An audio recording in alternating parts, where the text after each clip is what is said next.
वक्रतुंड महाकाया सूर्यकोटि समप्रभा निर्विघ्नं कुरु मे देवा सर्वकार्येषु सर्वदा. Shri Gurubhyo Namaha. Namaste. Tomorrow onwards, the grand festival of Dasara begins all over Bharat. It is celebrated in different way in different states. In Himachal, it is celebrated as Kulu, in West Bengal as Durga Puja, in North India as Ramalila, in Punjab as Chunni, in Gujarat as Garba or Dandiya, in Maharashtra as Ghatastapana, in Telangana as Batukamma, and in Tamil Nadu as Golu or Kutruvilakku. Here in Karnataka, as well as in Andhra, we celebrate it as Bombay Habba. Friends, Param Vedanta team wishes you all a very happy Dasara on the eve of the grand festival and welcomes you all for the 12th session of Bhagavad Gita class. We are today going to witness the universal form of Lord in 11th chapter called Vishvaroopa Darshan Yoga. The 10th and 11th chapters are complementary to each other. If we saw various vibhutis of Lord in 10th chapter, here in this chapter, we will see the whole Jagat in him. Let's pay attention to Dr. Hegde and his team of teachers to know what is happening to Arjuna in the battlefield of Kurukshetra. After the presentations, Srimati Shyamala and Srimati Meenakshi are going to chant shlokas 16 to 55 of this chapter. Let's have our Gita books ready and follow them. Now, let me invite Sri Ullas, who will give a quick rewind of Vibhuti Yoga. Ullas, can you please? Hari Om. We are all here on a spiritual journey, the goal of which is liberation, moksha. And as any journey starts from the easier step to the harder to the hardest, we also start from the gross to the subtler to the subtlest. And each of these steps prepare us for the next step. It sharpens our mind and intellect. What is the first step that we see is the Saguna Ishvara Upasana, because for liberation we know we need to realize God, and Madhyama Shatkam of Gita is all about Ishvara Swarupam. So we start with Saguna Ishvara Upasana. We know that the God must be very intelligent, very conscious. So we give him 1,000 heads and 1,000 hands and all. Then the problem with this type, why we say that this is an initial stages, because this is bound by time and space. And anything bound by time and space is bound to decay and perish. So this God cannot be unbound and limitless. The last step that we see is the Nirguna Ishvara, which is permanent, but it's very hard to understand. So we have a middle way in chapter 10 that we saw, which was Vishvaroopa Darshan. But then we need to start asking these questions at the Saguna stage, that how can the infinite God be located in one place called Vaikuntha? What is the material that that Lord is using to create this type of universe? So we see that when we ask this question, what is the material cause of this creation? We understand it by an example of pot. For a pot, there is an intelligent cause, an efficient cause called potter, and there is a material cause called clay. But for this entire creation, we know that the intelligent cause is God. But where does he bring the material cause for it? What is the material he uses? When we say he's omnipresent, he's everywhere, then he must be bringing that material out of himself only. So he himself becomes this creation. This is the understanding at this stage. So all that exists around us is him. So when we ask the question, where is God? We should not answer, rather we should ask a complementary question. Where is he not? Everywhere that we see, when we open our eyes, when we open our senses, whatever we feel and see is him only. It's all his glory. Whatever glorious things that we see in this world, well, not just glorious, but also inglorious and everything in between. But our mind generally is more receptive for the glorious things. So we talk generally about the glorious ones. So we need to revere everything around us. Then what about my own self-glory? Well, I'm also part of this creation. So there is no separate glory. The benefit of that is now I become humble. It is not everything is my glory. It is the Lord's glory. And I don't become jealous that your glory is separate than my glory. Now, this is very abstract. How do I meditate upon such a thing? When I had a Saguna Ishvara, at least I had a form to meditate upon. Now, what do? When I have to worship a country, I know that there is a flag on which I can offer my flowers to. Otherwise, it would become very difficult.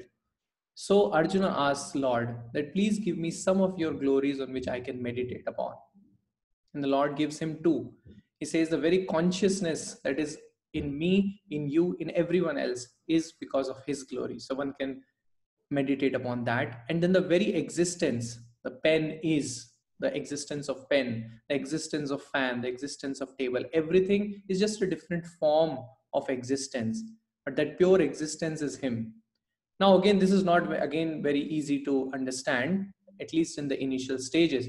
So he's very merciful and he gives a few saguna glories.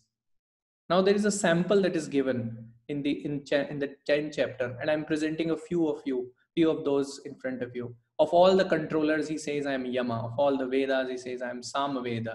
Of all the meters, I am Gayatri. All the Pandavas, I am Arjuna. All the things that you see glorious around there, and I am the best amongst those. Now let us not forget again in this journey that the last step is Nirguna Ishvara. But that requires a lot of intellectual and emotional maturity. So we will see that in Charama Shatkam. That is going to come from chapter 13 onwards. But for now, we are focusing on Vishvaroopa Darshana. Just to give you a glimpse, Brahman with the sattvic conditioning of Maya is Ishvara. Brahman with the tamasic condition of Maya is Jagat. Now this conditioning business is a little hard to understand, but an easier example is that a man with the conditioning of a wife is a husband. The same man with the conditioning of a son is a father. But he is beyond both son as well as a father as well as a husband. Similarly, Brahman is like that. Again, if it is too confusing, we will see this in the Charma Shatkam. I will leave you with two questions. Is God always there?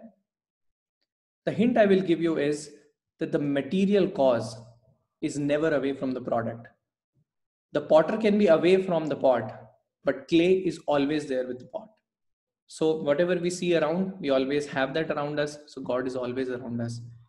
And whether the God is in all creation or is all creation in God, we'll see that again shortly in chapter 11. The hint is whether the water is in the waves or is the wave in the water. We'll see that shortly. Thank you, sir. Hari Om. Thank you, Ullas. Tvameva mata cha pita tvameva, tvameva bandhuscha sakha tvameva, tvameva vidya dravinam tvameva, tvameva sarvam mama deva deva.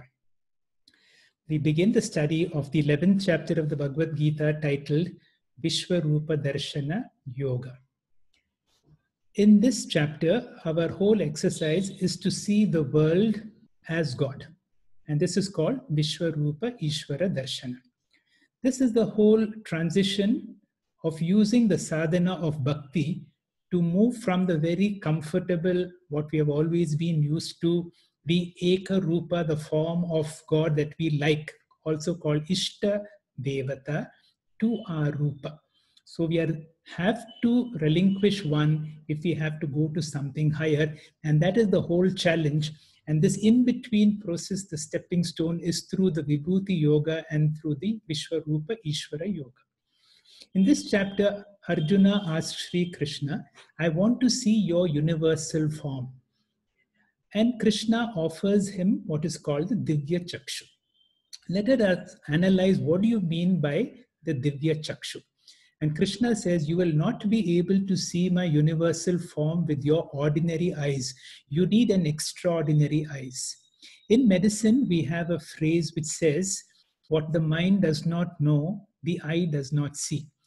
Once you have been taught a particular clinical finding, then next time the student immediately makes a diagnosis on seeing this, because now the mind knows.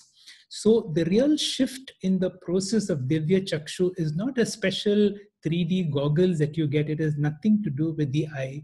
It is something to do with the mind. It is something to understand now my vision of God has broadened to a God with one form, to God as the whole universe. This is called cognitive. That means a mental understanding, cognitive divinization. Now I see the whole world as God. The whole world is now sacred. The whole world is something to be revered. And if the world is God, the big training is I'll have to learn to accept everything. There is no question of rejection.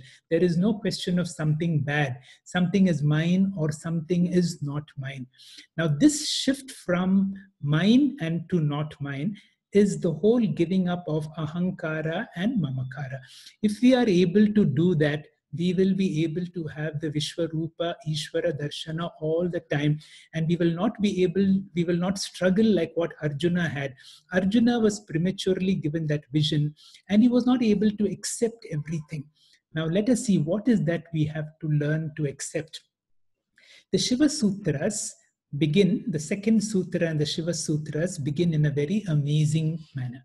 It is the whole discourse where Lord Shiva is the teacher and Parvati is the student. And the second sutra goes like this: Vismayaha Yoga Bhumika, which means when you have those wandering eyes, that is the foundation. That is the first step into the world of spirituality. That means if you are a spiritual person, you will have the eyes of a child, and everything that you see is going to be wondrous. Now, when children, if you walk around with children, they have hundreds of questions. They will ask you, Papa, why is the grass green? And you will say, from your knowledge of science, it is because of chlorophyll. And the boy is a little happy. And then he'll ask you, Papa, why is chlorophyll green? Then you will say through the, you have to know a little bit of physics. The light that you see has got all the colors of the rainbow. And the chlorophyll has got a special property to be able to absorb all the colors except green. So green is reflected, and therefore you're able to see grass is green. The boy is very happy. After some time, he'll ask you, but Papa, why does chlorophyll reflect only green? Then the father is stumped. Knowledge removes wonder. But if you really see, how much do we really know? That is why the great scientist Albert Einstein, when he was dying, he said, I'm dying in wonder. A person who is able to retain, you may be very knowledgeable, but this is our brief. Einstein has said, the more you know, the more you realize how little you know. And if you can keep those wondering eyes, somebody has said, if you have seen a tree, and if you have seen a tree, you have really not seen.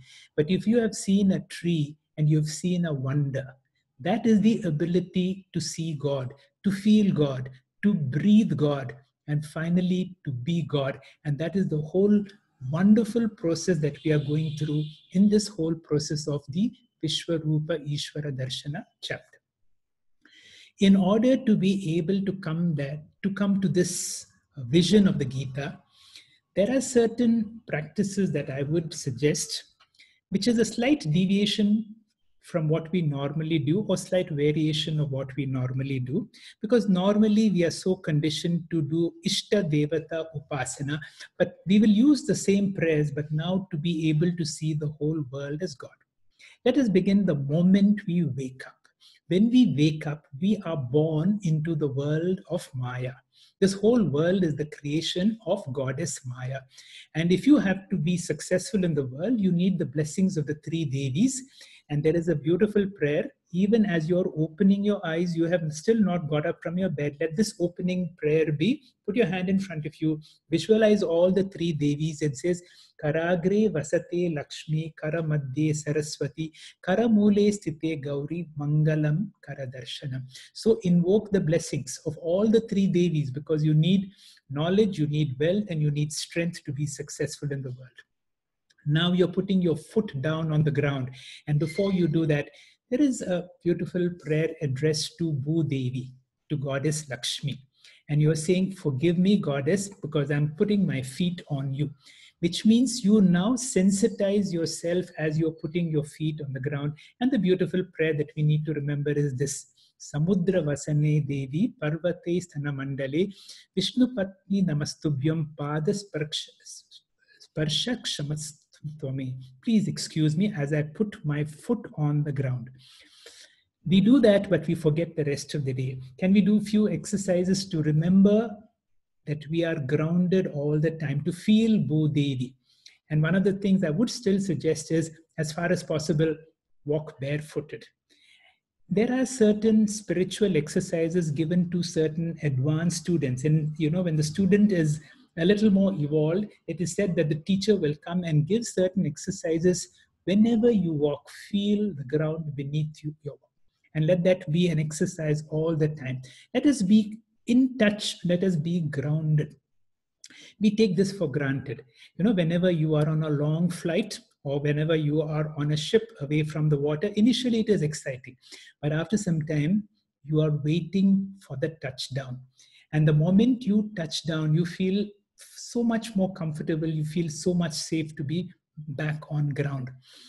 Another suggestion that I would do, sometimes we go to certain ashrams, and in those ashrams, when you sit for food, there may not be options of table and chairs for everybody. And many of us have to learn to sit on the ground. And if you're not trained to do that, you find it is initially difficult. But if you find that opportunity, at least one meal a day when you can sit on the ground, it is an experience of being closer to the ground, be closer to Bhudevi. And I want you to do this exercise as often as possible, so that you are now moving into one of the exercises of Vishvaroopa Ishvara Darshan. Whenever you enter into the room, whenever you take water to wash, there is another beautiful mantra that goes like this: Gangecha Yamune Chaiva Godavari Saraswati Narmade Sindhu Kaderi Jalesmin Sannidham Kuru. I will accept this water as Ganga, because Ganga represents Brahma Vidya. Ganga comes from the head of Lord Shiva. That means from the Lord's head, and it comes to me through the ears. That is also called Janavi. So feel the water as Ganga.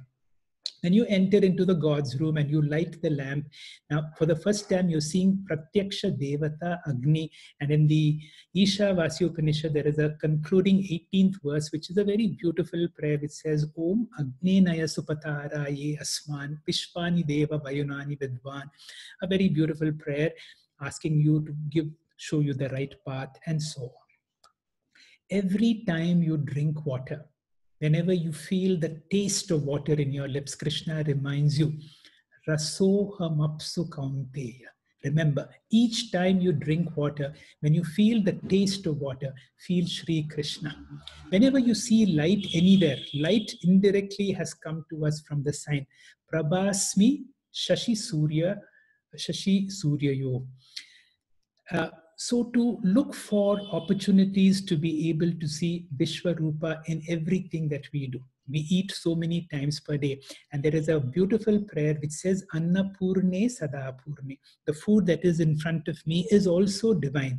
And that food becomes Purna when the food becomes part of my body. Another beautiful prayer also coming from the Bhagavad Gita is Brahmarpanam Brahmahavi. Also remember, Aham Vaishvanaro Bhutva. Remember a collection of prayers which bring this Vishvarupa Ishvara Darshana all the time. As you go out in the road, be very sensitive to any tree that you see, particularly the Ashwatha tree. And there is a beautiful prayer which says to remember all the three Trinity. Mulato Brahma Rupaya, Madhyato Vishnu Rupiye, Agratasya Shiva Rupaya, Vraksharajayate Namaha. Another beautiful prayer, whenever you see the cloud in the skies, comes from the Shantakaram mantra, Vishwadaram Gagana Sadrisham Mega Varnam Shubhangam. So keep all these prayers in your mind so that you bring in Vishvarupa Ishvara everywhere. Finally, you see human beings around, and we have to train ourselves to see every human being as a manifestation of God. Somebody goes to Bhagwan Ramana and makes this question, Bhagwan, how do we treat others? And Bhagwan's answer was, there are no others. Vishvarupa Ishvara Darshana is the ability to see divinity in myself, divinity in everybody. And when you see divinity in everyone around you, you accept everyone as God. You don't make a distinction of me, mine, and not mine. Bhagwan Ramana in his Upadesha Sara has given a very nice Ashtarupa Vishvarupa Ishvara in this verse, which says, Jagata Ishadi Yukta Sevanam Ashtamurti Brid Deva Pujanam. And finally, this is very difficult because we are always used to this. I remember this as one of the difficult instructions of Swamiji, where Swamiji has told no SP. SP for me also means Swami Paramarthananda, but Swamiji has reminded us of no SP. What is no SP? Whenever you go to a place of worship, whenever you go to an important place of worship, especially certain shrines, when you know whatever you pray will come true. At that time, what do you pray for? We pray for ourselves, for our health, for our well-being, for our yoga kshema, for the success in our ventures, and to retain whatever we have. And then comes to our extended family. All our prayers, unfortunately, strengthen ahamkara and mamakara. Our prayers are only strengthening my ego and the strengthening my own family and all. I don't think beyond this.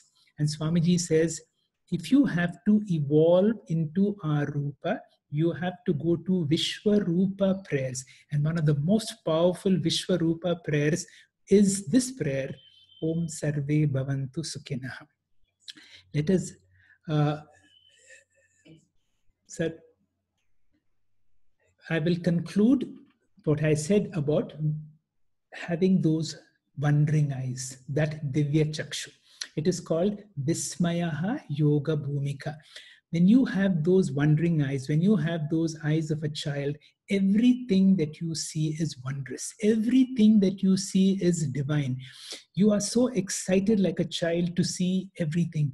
And then you will see the significance of this verse, which says, we are not ordinary human beings with an occasional spiritual experience, but the other way around, with spiritual beings whom we've forgotten who we really are.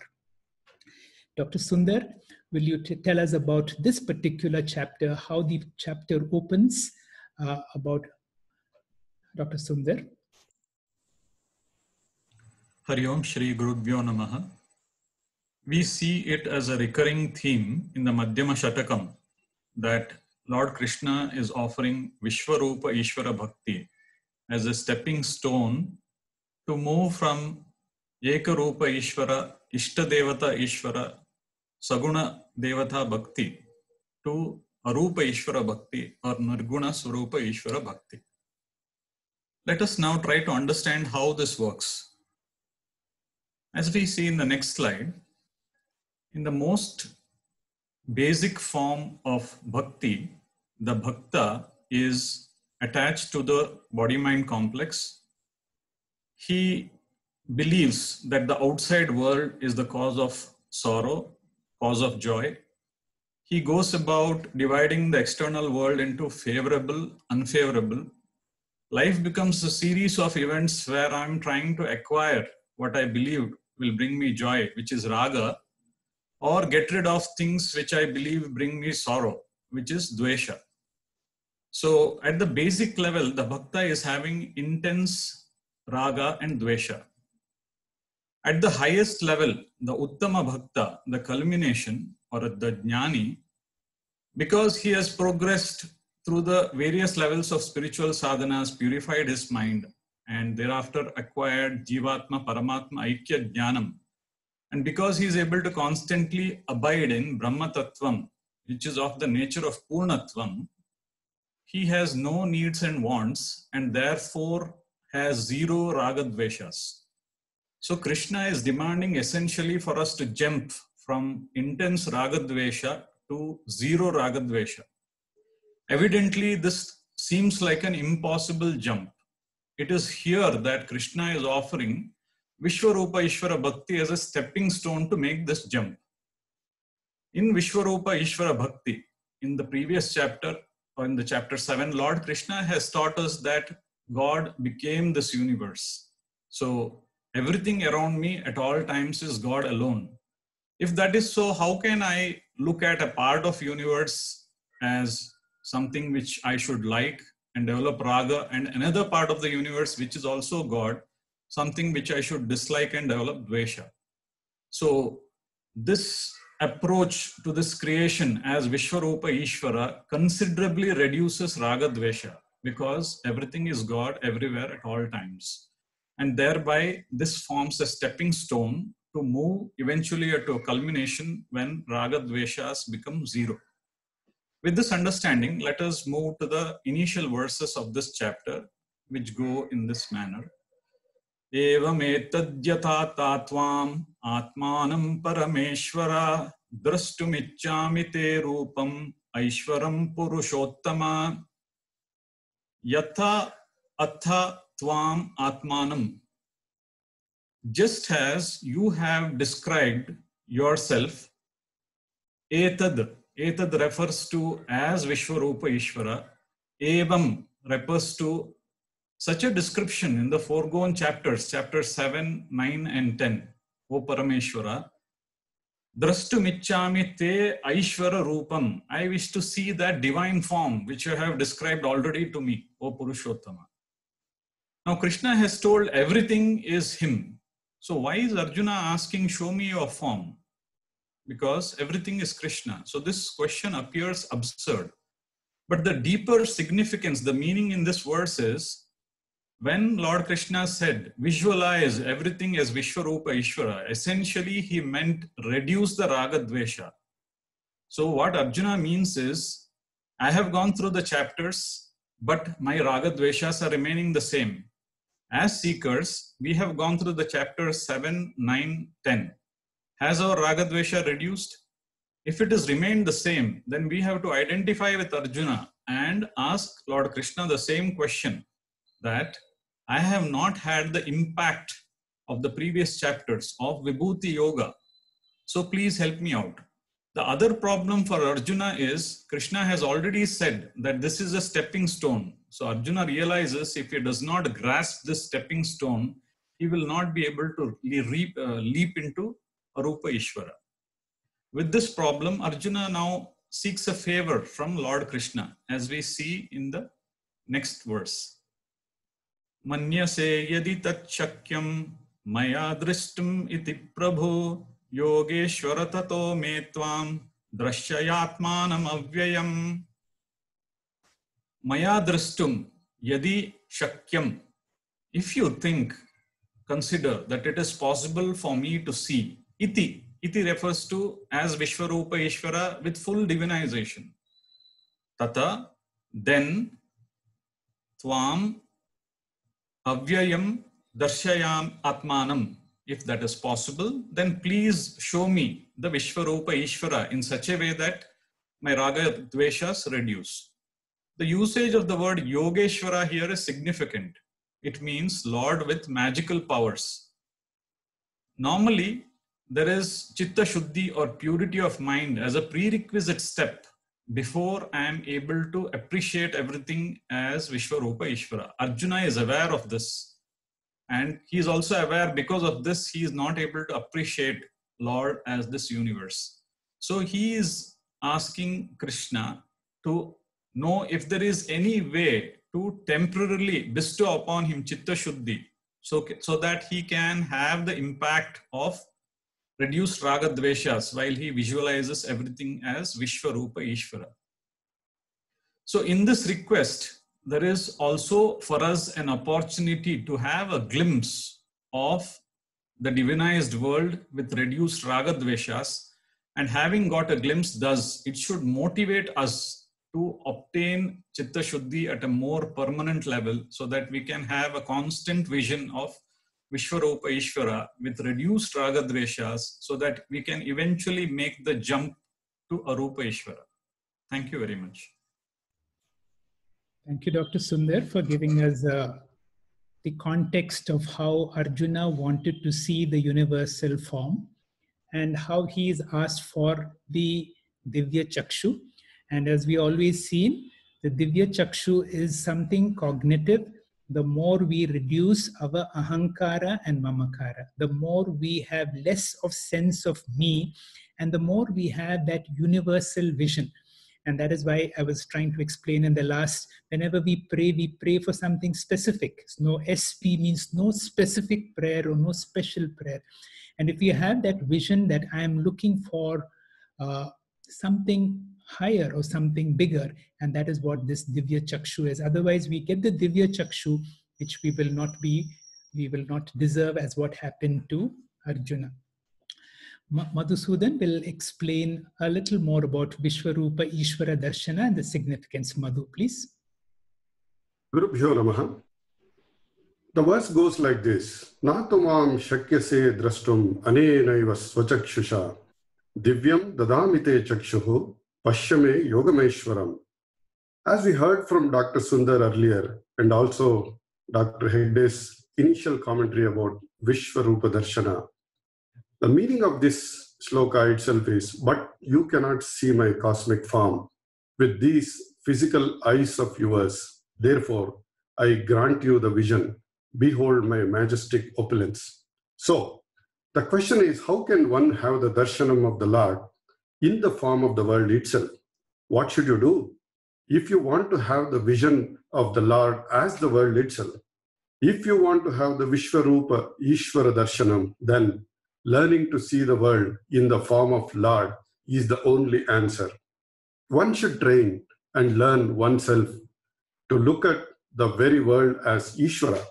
One should clearly understand and assimilate the teaching. What teaching?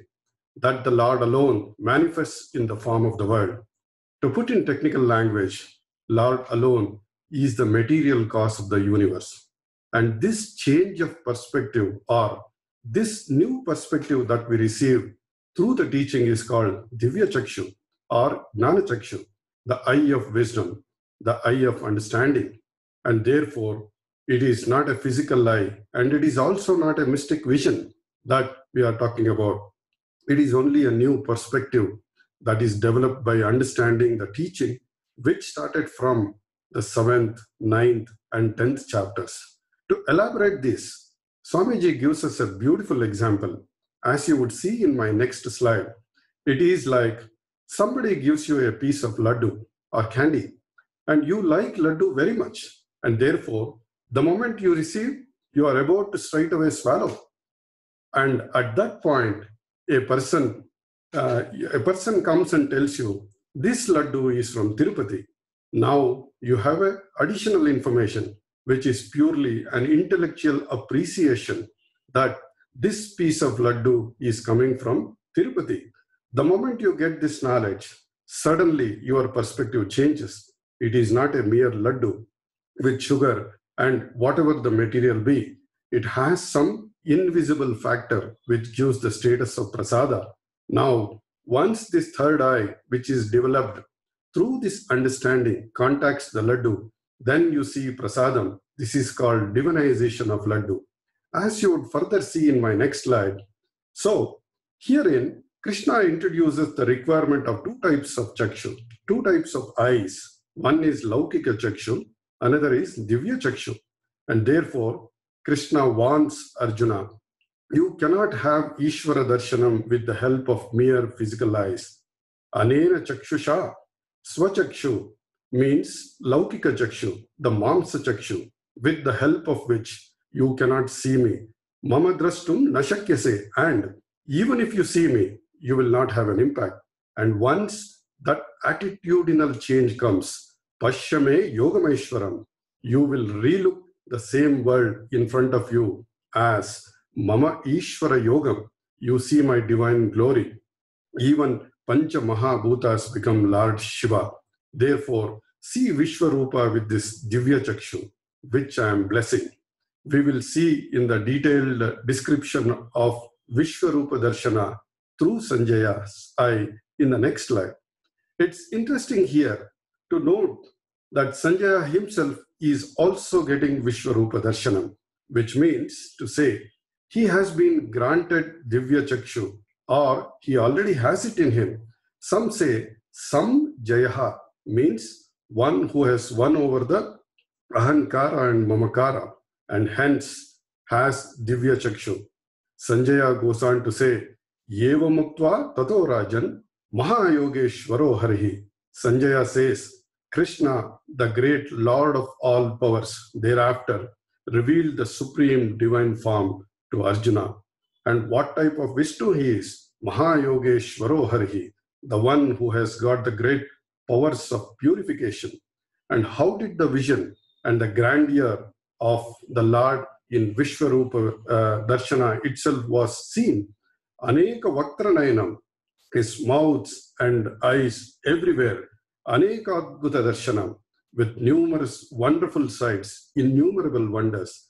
Aneka Divyabharanam, wearing numerous divine and countless ornaments, Divyamalyam Bharadharam, wearing divine garlands and garments, Vishvatomukam, with faces on all sides.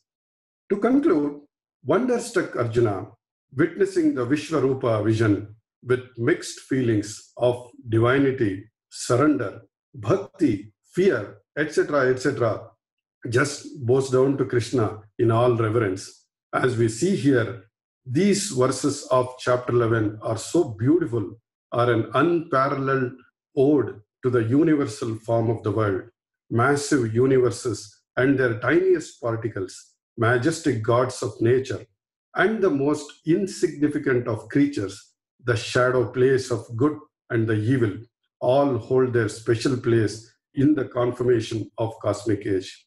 Hari Om. Thank you.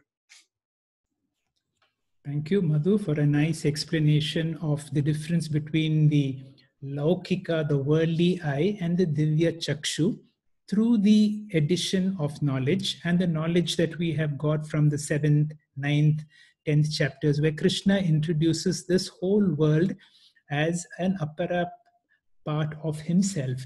And when you're able to get this divinization, so your whole attitude, like the nice example that you gave of the same laddu now has become something that you revere and not just taste. To describe more about what really happens when Arjuna gets the Divya Chakshu and what his experiences will be is Dr. Sheila, who's a professor of obstetrics and gynecology at the Vaidehi Medical College and an ardent student of Vedanta. Dr. Sheila, please. Hari Om, Shri Gurubhyo Namaha. Once Arjuna is blessed with Divya Chakshu, he goes through several emotional transformations at 3 levels. First and foremost one is Vismaya, Ashcharyam. Anything you appreciate in totality, in mass scale, it produces wonder. So this is expressed from verses 15 to 22. These verses are also highlighted by Vasacharya by changing the meter to capture attention. Now, Arjuna, who is wonderstruck with this Ishvara Darshanam, sees in the Lord's body, Krishna Sharire, Sarvan Devas and Rishis, all the gods and Rishis. Next slide. He sees all living beings right from smallest microorganism to evolved human beings, Bhuta Vishesha Sangan. He also sees Lord Brahma seated on a lotus representing creation and all the celestial serpents like Vasuki and Ananta, which indicates seeing all the 14 lokas in Lord's body. Arjuna calls him Vishveshwara, whose body is the universe, does not have beginning, middle, or the end. He is limitless one, Ananta Rupam. Arjuna sees Lord as Sarvato Deeptimantam, a mass of effulgence shining and dazzling in all directions, which blinds the eyes. He is immeasurable, incomparable, Aprameyam, has infinite power, Anantaviryam. Lord's eyes are nothing but the sun and the moon, Shashi Surya Netram. They are illuminating principles due to which the world is visible. For Vishvarupa, sun and moon are the eyes. Agni Devata is the mouth of the Lord. The huge blazing of the fire scorches the whole universe with its heat and radiation. The space between the heaven and the earth is pervaded by Lord alone, who is Adbhutam and Ugram. Now, the next slide. Arjuna reverence for Lord Krishna increases further. It is not the divinity of the Lord which is increasing. It is the appreciation of Lord's divinity which is gradually increasing. He glorifies the Lord with all words heard in Upanishads. Lord is Aksharam, imperishable, eternal God, both from Saguna and Nirguna standpoint. Nirguna Brahma is known as Aksharam in Mundaka Upanishad. Saguna Ishvara is also eternal. Creation is always there, either in manifest or unmanifest form. Lord is Paramam, the Absolute One, who is not confined by time and space. Desha Kala Atita. Nirguna Brahman is Veditvayam, ultimate truth. He is ultimate support for the entire cosmos. Param Nidanam, Sthiti Karanam of the universe. He is Avyaya, changeless and decayless one.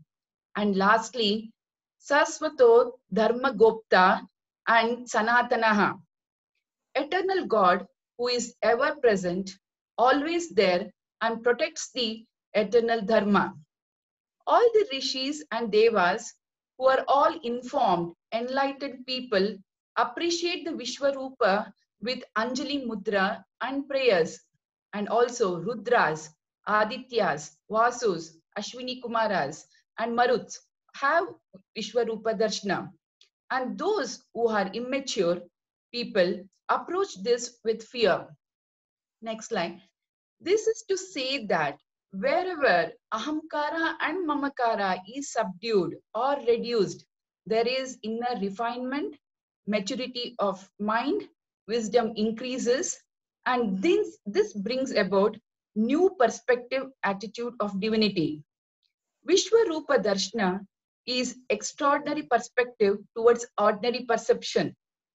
Seeing extraordinary things is not really important as it does not assure us liberation. However, seeing with extraordinary perspective at even ordinary things will definitely lead us to spiritual growth and thereon to liberation. And what you see is not important, but how you see is important. Thank you very much, sir. Thank you, Dr. Sheila. So this is the key. The world is the same, but how I see the world through the knowledge that this is divine, but I really need to work on that principal exercise of ahamkara and mamakara, which is not easy. Because as Dr. Sheila described, the Vyasacharya gives a description how different people are able to see it. The more evolved people are admiring it and are watching with reverence. But those who are not so evolved are afraid to see the world as it is. We need to overcome fear in this world. And the fear comes because of my possession, my attachment to my body, and my attachment to all that which is mine. And that is the whole exercise that we are subtly working on, what we call ahamkara and mamakara. Because if we are holding on to that, the next part, what Dr. Kiran is going to explain, is going to be extremely difficult. Dr. Kiran, please. Thank you. Gurubhyo Namaha. Vishvarupa elicits wonderment, fear, and devotion. But the most important or the great riddle of Vishvarupa is, without our effort, Vishvarupa Darshanam is not possible. When we get it, it is due to the grace of the Lord and not because of our effort or prayatna. There is no qualification after which we can claim or demand Vishvarupa. Vishvarupa is by Lord's grace alone, just as moksha is by Sharanagati or total surrender. Shishyaste himam prapanna. Vishvarupa, as we know, by Paroksha Jnana, that is Arjuna heard about it before as a vibhuti, or it can be Aparoksha Jnana by enlightenment or self-knowledge, just as Ramana Maharshi has understood. Arjuna, being a warrior, has asked for Pratyaksha Jnana, or able to see this universal form, which is like a baptism by fire. No one has asked this before, and therefore ever compassionate Krishna has blessed him with this grace. Initially, he sees the space concept, which is a wonderment, and he is excited, and like how Madhu and Sheila have described, it is indeed intoxicating. Then he sees the time concept, that is kala. Next, what happens? Rupam mahato bahu vakranetram mahabaho bahu bahur padam bahur bahuduram bahudanshtra karalam drushta loka pravitista sta tatam. O Lord, people are frightened by seeing your huge form, which has many mouths and eyes, which has many arms and thighs and feet, which has many abdomens, and which is fierce with many tusks, and so am I also frightened. So people accept God as Shrishtikarta or constructive principle, should also be ready to accept God as sustainer or Sthitikarta and destructive principle or Layakarta. Every movement is both birth and death in the realm of time. Even in body, continuous birth and death of cells occurs. Every 7 to 8 years, almost every cell in our body is replaced. Those who accept birth as Mangalam have to accept death as Mangalam, union as Mangalam, separation also as Mangalam. That is why our separation, our tradition also worships Ugra Rupam like Kali, Rudra, Narsimha, etc. In fact, in Sri Rudram, Lord is mentioned as Kalagni Rudraya. Arjuna, like us, is not ready to accept death or Kala Tattvam, and so the wonderment is now turned into fear. Here, the mouth represents the time principle. Like time, anything mouth, time is like a mouth. Anything which goes in and comes out of a mouth, food or speech, is irreversible. And he says, Bahu Danshta Karalam, that is, it's a fear mouth with many teeth and tusks. Teeth represents the pain and suffering of the ephemeral world. So he is afraid to see this aspect. And he sees all the warriors like Drona, Bhishma being sucked into his mouth and probably expects his own turn, which is described in 26th verse. So he requests the Lord to recede to his ordinary form and seeks his graciousness and further teachings.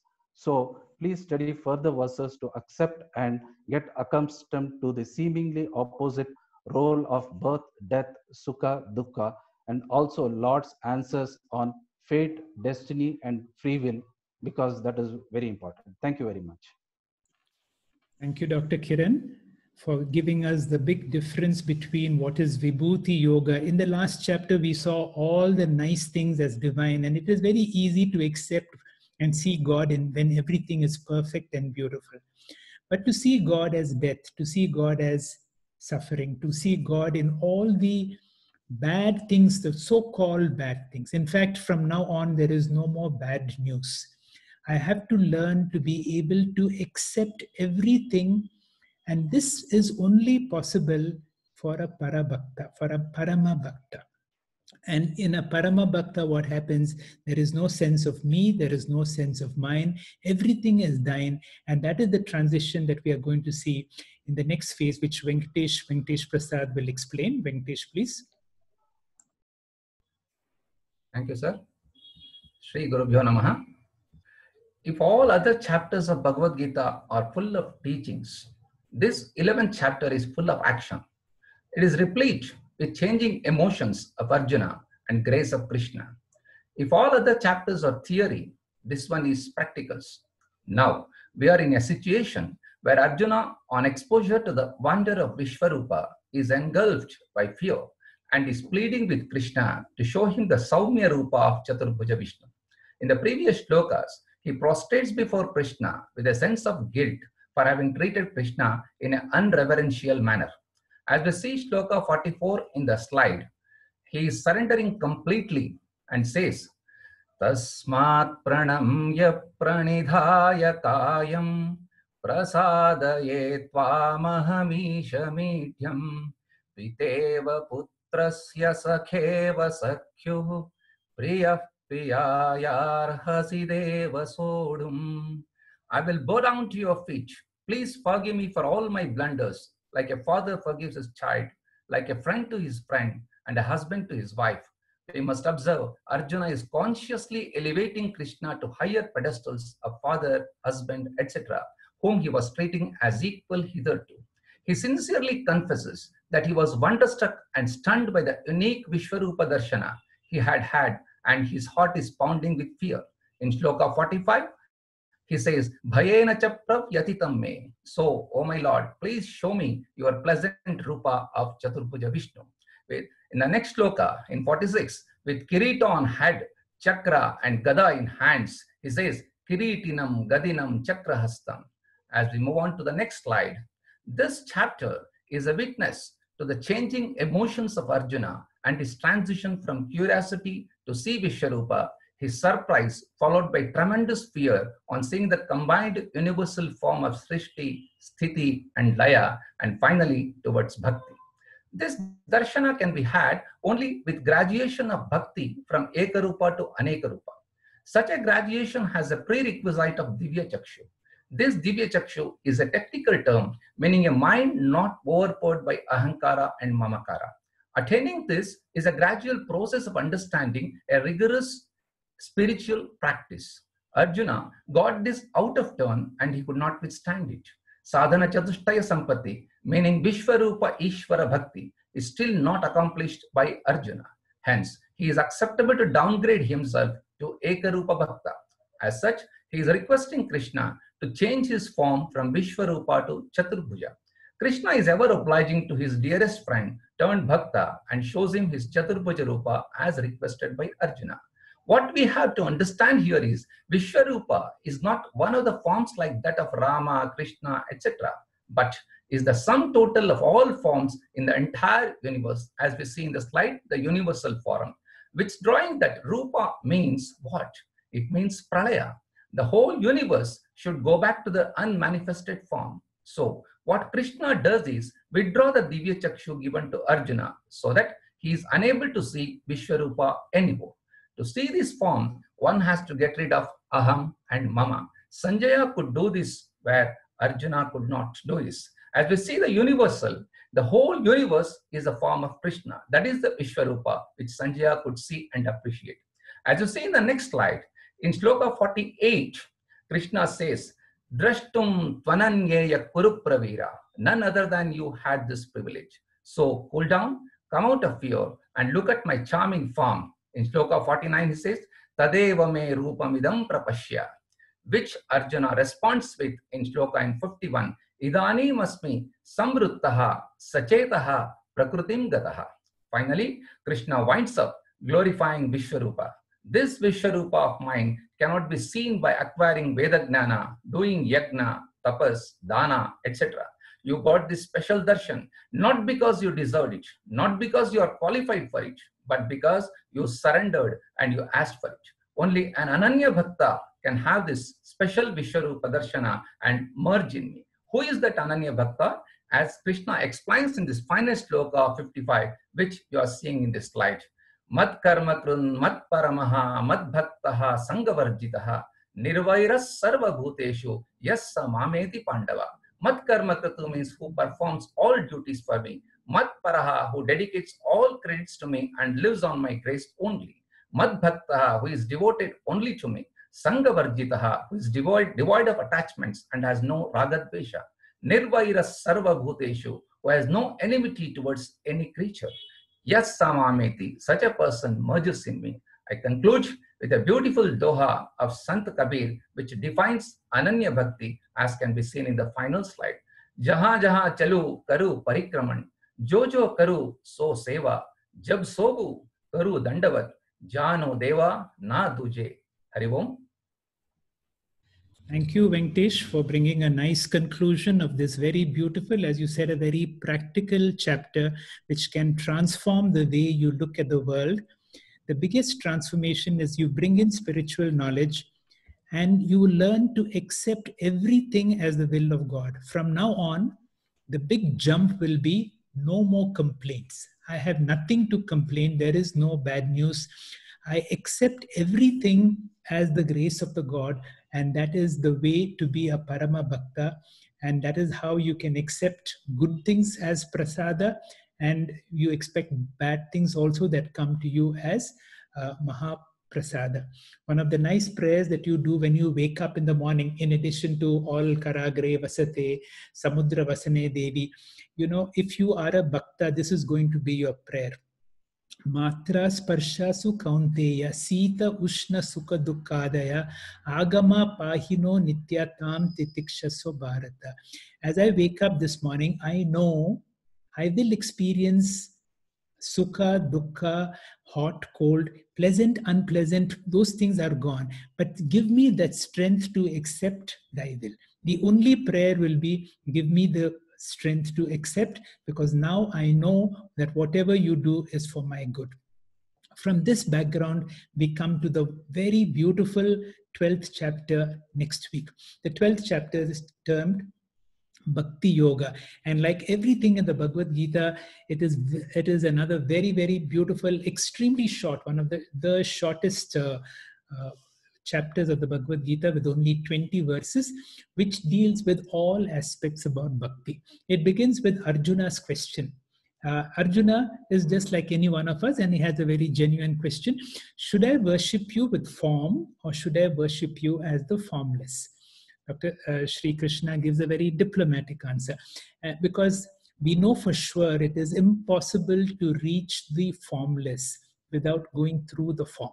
But just relating to the form is in a way incomplete. Sri Krishna gives a diplomatic answer, but then he gives a very 5-point formula how to move from Ekarupa to Arupa. He first says, become a karma yogi, but ask for whatever you want. That is called sakama. Then gradually evolve to nishkama. That means you are doing without expecting anything in return. Then you do upasana for your Ishta Devata. Then finally you come to Vishvarupa Ishvara Upasana, when I treat the whole world with reverence, when my whole prayer is Sarve Bhavantu Sukhinaha. And then through all the spiritual knowledge that we have come, we come to Jnana Yoga, and that is called the Parabhakta, the highest form of a Bhakta, who is a Jnani. And such a person is transformed in all the three. What are the three ways you're transformed? One is a Karta. From now on, I do not do any things for fulfillment, because I am already fulfilled. For a fulfilled person, all his actions are out of fulfillment, but not for any form of fulfillment. As a bhokta means, how do I take on various experiences in the world? But right now, Jnani is so purna, is so complete, is not affected by any criticism, is not affected by any praise. And the last, from 13 to 20, Sri Krishna gives all the qualities of a Parabhakta, which we need to see how we can become one like. And finally, as a Pramata. Pramata is one who knows. I know that my experience as a knower is very limited, because I operate through my sense organs.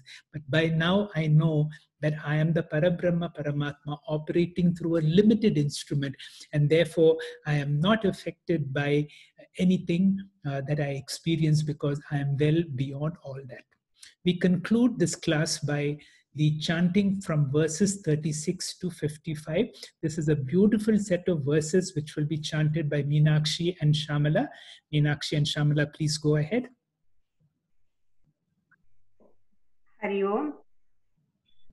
Arjuna uvacha sthane Rishikesh तव प्रकीर्त्या जगत् प्रहृष्यत्यनुरज्यते च रक्षांसि भीतानि दिशो द्रवन्ति सर्वे नमस्यन्ति च सिद्धसङ्घाः तस्माच्च तेनन्नमेरन्महात्मन् गरीयसे ब्रह्मणोऽप्यादिकर्त्रे अनन्तदेवेश जगन्निवास त्वमक्षरं सदसत्तत्परं यत् त्वमादिदेवः पुरुषः पुराणः त्वमस्य विश्वस्य परं निधानम् वेत्तासि वेद्यं च परं च धाम त्वया ततं विश्वमनन्तरूपा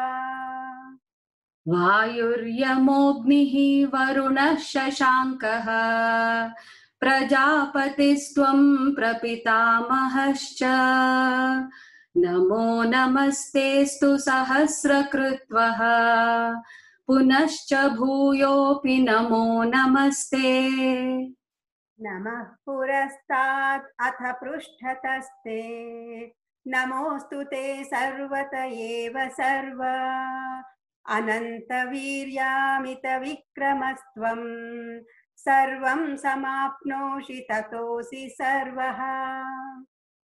सखेति मत्वा प्रसभं यदुक्तं हे कृष्ण हे यादव हे सखेति अजानता महिमानं तवेदं मया प्रमादात् प्रणयेन वापि। यच्चावहासार्थमसत्व्रतोऽसि विहारशय्यासनभोजनेषु एकोऽथवाप्यच्युत तत्समक्षं तत्क्षामये त्वामहमप्रमेयम्। पितासि लोकस्य चराचरस्य त्वमस्य पूज्यश्च गुरुर्गरीयान् न त्वत्समोऽस्त्यभ्यधिकः कुतोऽन्यः लोकत्रयेऽप्यप्रतिमप्रभाव। तस्मात् प्रणम्य प्रणिधाय कायं प्रसादये त्वाम् अहमीशमीड्यम्। पितेव पुत्रस्य सुखेव सख्युः प्रियः प्रियायार्हसि देव सोढुम्। अदृष्टपूर्वं हृषितोऽस्मि दृष्ट्वा भयेन च प्रव्यथितं मनो मे तदेव मे दर्शय देवरूपं प्रसीद देवेश जगन्निवास। किरीटिनं गदिनं चक्रहस्तम् इच्छामि त्वां द्रष्टुमहं तथैव तेनैव रूपेण चतुर्भुजेन सहस्रबाहो भव विश्वमूर्ते। श्रीभगवानुवाच मया प्रसन्नेन तवार्जुनेदम् रूपं परं दर्शितमात्मयोगात् तेजोमयं विश्वमनन्तमाद्यम् यन्मे त्वदन्येन न दृष्टपूर्वम्। न वेदयज्ञाध्ययनैर्न दानैः न च क्रियाभिर्न तपोभिरुग्रैः एवं रूपः शक्य अहं नृलोके द्रष्टुं त्वदन्येन कुरु प्रवीर। मा ते व्यथा मा च विमूढभावः दृष्ट्वा रूपं घोरमीदृङ्ममेदम् व्यपेतभिप्रीतमना पुनस्त्वं तदेव मे रूपमिदं प्रपश्य। संजय उवाच इत्यर्जुनं वासुदेवस्तथोक्त्वा स्वकं रूपं दर्शयामास भूयः आश्वासयामास च भीतमेनं भूत्वा पुनः सौम्य वपुर्महात्मा। अर्जुन उवाच दृष्ट्वेदं मानुषं रूपं तव सौम्यं जनार्दन इदानीमस्मि संवृत्तः सचेताः प्रकृतिं गतः। श्रीभगवानुवाच सुदुर्दर्शमिदं रूपं दृष्टवानसि यन्मम देवा अप्यस्य रूपस्य नित्यं दर्शनकाङ्क्षिणः। नाहं वेदैर्न तपसा न दानेन न चेज्यया शक्य एवं विधो द्रष्टुं दृष्टवानसि मां यथा। भक्त्या त्वनन्यया शक्यः अहं एवं विधोऽर्जुन ज्ञातुं द्रष्टुं च तत्त्वेन प्रवेष्टुं च परन्तप। मत्कर्म कृन्मत्परमः मद्भक्तः सङ्गवर्जितः निर्वैरः सर्वभूतेषु यः स मामेति पाण्डवा। ॐ तत्सदिति श्रीमद्भगवद्गीतासु उपनिषत्सु ब्रह्मविद्यायां योगशास्त्रे श्रीकृष्णार्जुनसंवादे विश्वरूपसन्दर्शनयोगो नाम एकादशोऽध्यायः। हरिः ॐ श्रीगुरुभ्यो नमः। हरिः ॐ।